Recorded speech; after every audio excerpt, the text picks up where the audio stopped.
Hello friends, welcome to Praveen study point.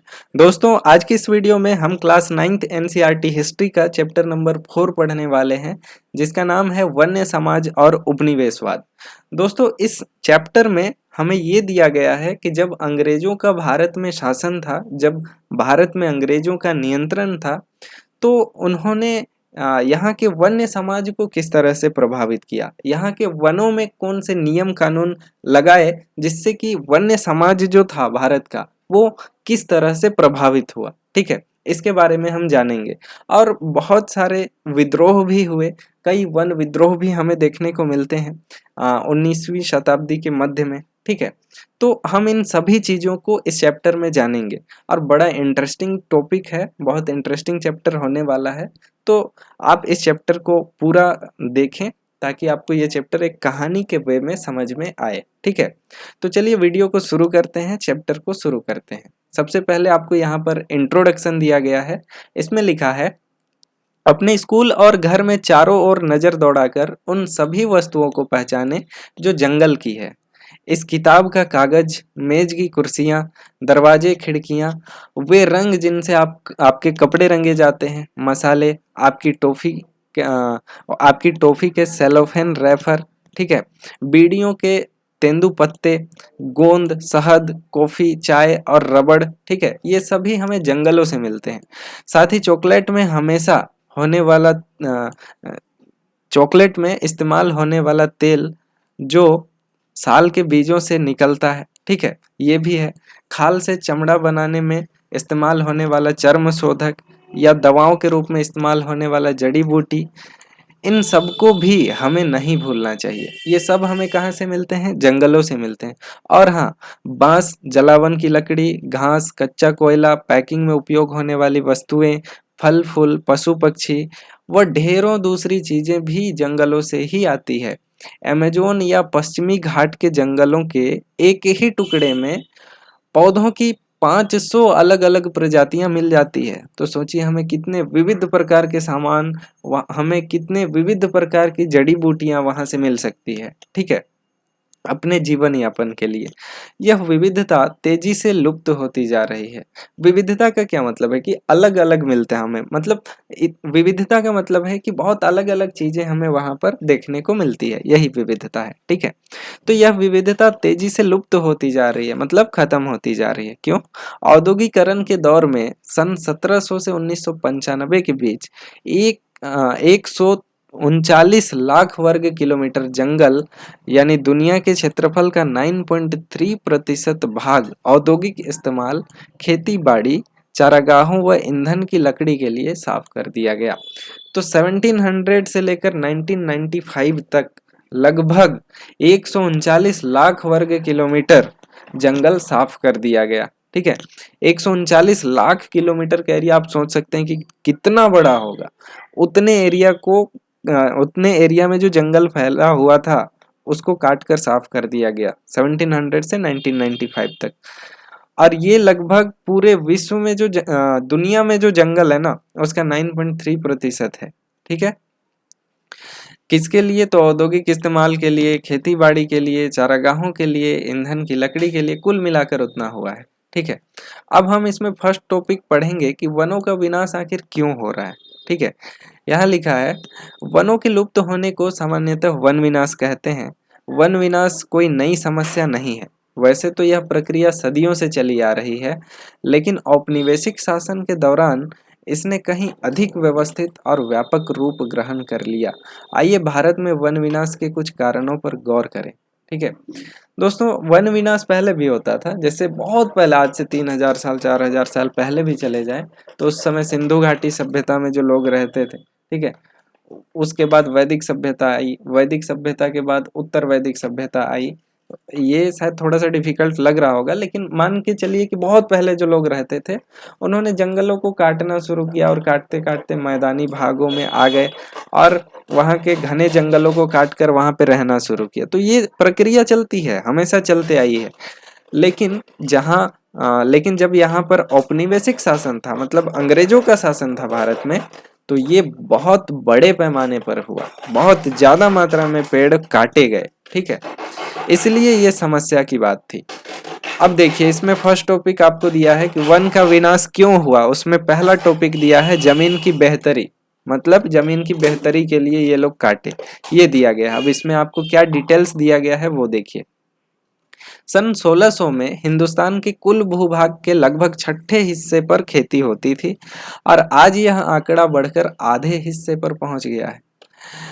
इन सदियों के दौरान जैसे जैसे आबादी बढ़ती गई और खाद्य पदार्थों की मांग में भी वृद्धि हुई, वैसे वैसे किसान भी जंगलों को साफ करके खेती की सीमाओं को विस्तार देते गए।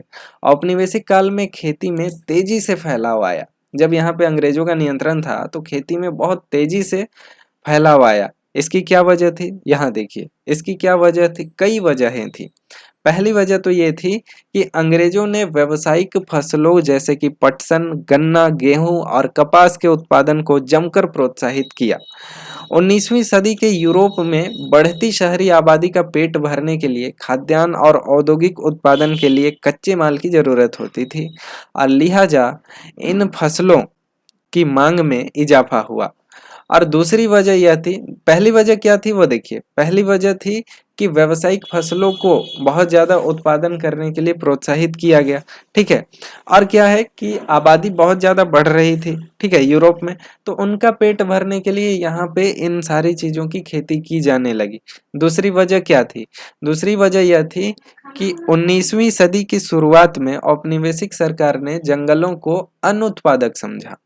19th सेंचुरी की शुरुआत में अंग्रेजों को लग रहा है कि यहाँ के जो जंगल हैं ये बिना काम के हैं, अनुत्पादक हैं। मतलब अनुत्पादक समझ रहे हैं, इसका मतलब क्या है कि इससे कोई प्रॉफिट हमें नहीं हो रहा है।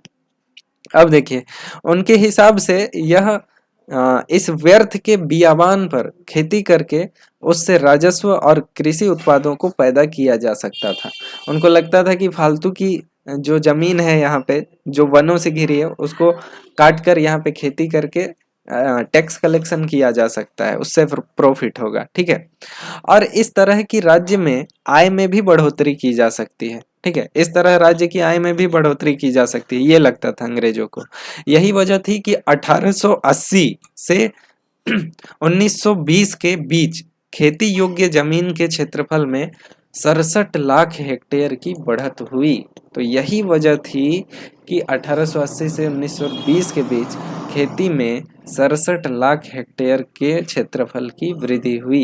इतने और क्षेत्रफल पर खेती की जाने लगी।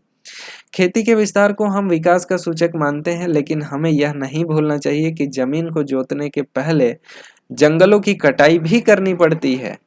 हम लोग खेती के विस्तार को तो विकास का सूचक मान रहे हैं, लेकिन जंगल भी कट रहे हैं ये नहीं देख रहे हैं, ठीक है, ये हमें बिल्कुल नहीं बोलना चाहिए। अब सेकंड, ये जो टॉपिक था हमारा वनों का विनाश क्यों, उसका सेकंड टॉपिक यहाँ पर है पटरी पर स्लीपर। पटरियों पर रेल की जो पटरी बनाई जाती थी ना, उसके नीचे आजकल हमें सीमेंटेड वाला दिखाई देता है, उस समय वो लकड़ी का होता था। जो स्लीपर होता है जो ट्रेन की पटरी के नीचे लगा हुआ रहता है वो पहले लकड़ी का बनता था। ये एक बहुत बड़ा रीजन था क्योंकि उस समय रेलवे लाइंस बिछ रहे थे इंडिया में, और ये भारत के लोगों की सुविधा के लिए नहीं बन रहे थे। उनका ऑब्जेक्टिव अलग था कि यहाँ माल का जो ट्रांसपोर्टेशन है वो आसानी से किया जा सके, इसलिए वो बन रहा था बड़े पैमाने पर। और इसके लिए यहाँ पेड़ भी काटे जा रहे थे, तो पेड़ कटने का ये भी एक बहुत बड़ा रीजन था, ठीक है। तो चलिए देखते हैं, यहाँ पे आपको पिक्चर भी दिया गया है। स्लीपर यहाँ पे बताया गया है। स्लीपर क्या है, तो रेल की पटरी के आर पार लगे लकड़ी के तख्ते जो पटरियों को उनकी जगह पर रोके रखते हैं, ठीक है। यहाँ देखिए अब इसके बारे में डिटेल्स क्या दिया गया है। 19वीं सदी की शुरुआत मतलब कि 1800 के आसपास, 19वीं सदी की शुरुआत तक इंग्लैंड में बलूत यानी ओक के जंगल लुप्त हो चुके थे, होने लगे थे। ओक एक पेड़ का नाम है, उसका जंगल होता था इंग्लैंड में, तो वो खत्म होने लगे थे। इसकी वजह से शाही नौसेना के लिए लकड़ी की आपूर्ति में मुश्किलें आ खड़ी हुई और मजबूत और टिकाऊ लकड़ी की नियमित आपूर्ति के बिना अंग्रेजी जहाज भला कैसे बन सकते थे, और जहाजों के बिना शाही सत्ता कैसे बचाई जा सकती थी और बनाई रखी जा सकती थी। इसीलिए 1820 के दशक में खोजी दस्ते हिंदुस्तान की वन संपदा का अन्वेषण करने के लिए भेजे गए। यहाँ देखिए वनों की कटाई का यहाँ पे पहला दौर शुरू होने वाला है, क्योंकि इंग्लैंड में इसकी जरूरत हो रही है, तो वहां से खोजी दस्ते कहाँ भेजे जा रहे हैं, हिंदुस्तान में, कि जाओ देखो वहां पे बढ़िया मजबूत वृक्ष है कि नहीं, वृक्षों का जंगल है कि नहीं, अगर है तो उसको फिर काट कर यहाँ लाना होगा, ये किया जा रहा है। देखिए, एक दशक के भीतर बड़े पैमाने पर पेड़ काटे जाने लगे और भारी मात्रा में लकड़ी का हिंदुस्तान से निर्यात होने लगा। एक ही दशक के अंदर भारी भारी पैमाने पर पेड़ काटे गए और उसको इंग्लैंड भेजा गया, निर्यात किया गया। 1850 के दशक में रेल लाइनों के प्रसार के लिए रेल लाइनों के प्रसार ने लकड़ी के लिए एक नई तरह की मांग पैदा कर दी। शाही सेना के आवागमन और औपनिवेशिक व्यापार के लिए रेल लाइनें अनिवार्य थी। मतलब अपना जो माल वहां पे बन रहा है, खेती कर रहा है, तो वहां से जो उत्पाद प्रोडक्ट निकल करके आ रहा है, तो उसको ट्रांसपोर्टेशन भी तो चाहिए, जिससे कि वो माल को एक जगह से दूसरे जगह लेके जा सके। हमेशा नाव पे, हमेशा बैलगाड़ी पे तो लेके नहीं जा सकता है, उसके लिए फास्ट ट्रांसपोर्टेशन भी तो चाहिए, जिससे उसको ज्यादा बेनिफिट हो। ठीक है, इसीलिए इस अनिवार्य थी अंग्रेजों के लिए कि यहाँ पे रेल लाइन बिछाई जानी चाहिए, और इसके लिए भारी मात्रा में 1850 के आसपास लकड़ियों की जरूरत थी। अब देखिए, इंजनों को चलाने के लिए जो ईंधन के तौर पर और रेल की पटरियों को जोड़े रखने के लिए स्लीपरों के रूप में लकड़ी की भारी जरूरत थी। अब रेलवे लाइन बिछ रहे थे, तो रेल चलाने के लिए जो ईंधन चाहिए आग जलाने के लिए, वो तो कोयला से होता था, लेकिन लकड़ी भी उसके लिए चाहिए होता था। तो एक रूप वो भी था लकड़ी की मांग का। दूसरा किस चीज में मांग था, रेलवे ट्रैक में जो स्लीपर बिछाए जाते थे, उसके लिए लकड़ियों की भारी जरूरत थी। 1 मील लंबी रेल की पटरी के लिए 1760 से 2000 स्लीपरों की आवश्यकता पड़ती थी। 1 मील का मतलब है 1.6 किलोमीटर। ठीक है, सिर्फ इतने छोटे एरिया में रेलवे लाइन बिछाने के लिए 1760 से 2000 स्लीपरों की आवश्यकता होती है।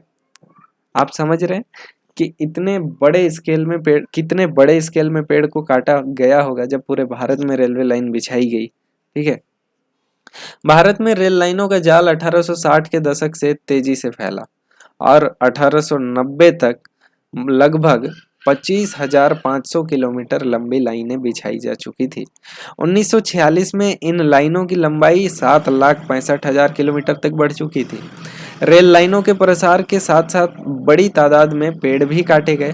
अकेले मद्रास प्रेसिडेंसी में 1850 के दशक में प्रति वर्ष 35,000 पेड़ स्लीपरों के लिए काटे गए।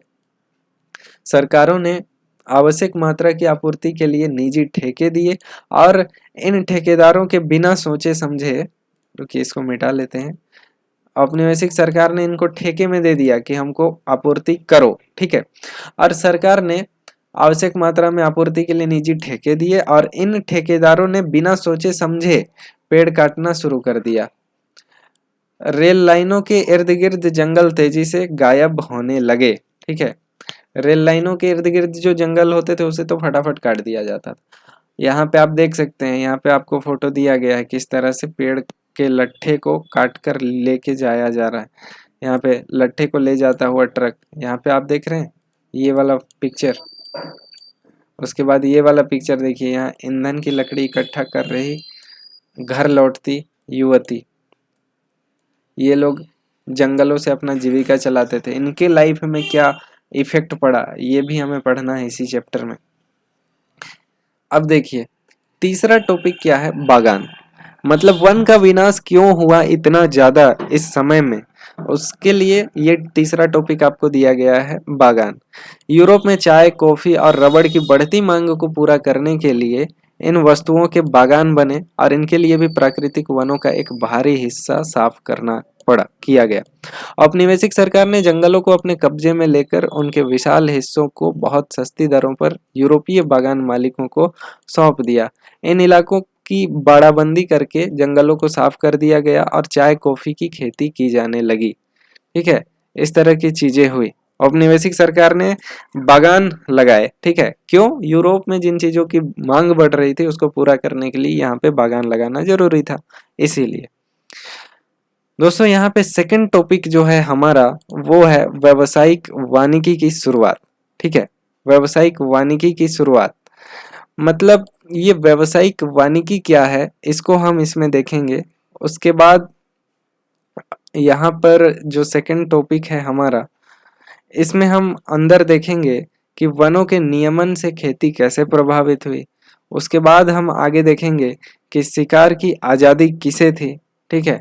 उसके बाद हम आगे देखेंगे मतलब वनों पर किस तरह से नियम कानून लगाए गए, वो हम इस टॉपिक में देखेंगे।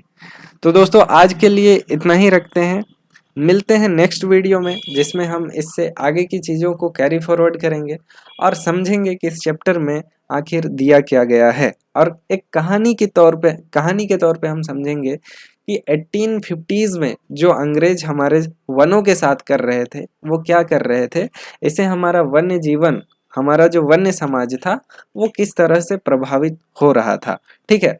और साथ ही हम ये भी देखेंगे कि इस वन कानूनों से जो वन्य समाज प्रभावित हुए, उन्होंने किस तरह का विरोध प्रदर्शन किया, किन किन जगहों पर विरोध हुए और उन्हें किस तरह से दबाया गया, ठीक है। तो इन सभी चीज़ों को हम जानने का प्रयास करेंगे, ठीक है। तो दोस्तों आज के लिए हम इतना ही रखते हैं। अगर आप हमारे और वीडियोस देखना चाहते हैं इसी तरह के, तो आप हमारे चैनल में जाके चेकआउट कर सकते हैं। वीडियो अच्छा लगा हो तो लाइक शेयर ज़रूर करें और चैनल को सब्सक्राइब ज़रूर करें। मिलते हैं इसी तरह के और वीडियोज़ में, तब तक के लिए धन्यवाद। जय हिंद।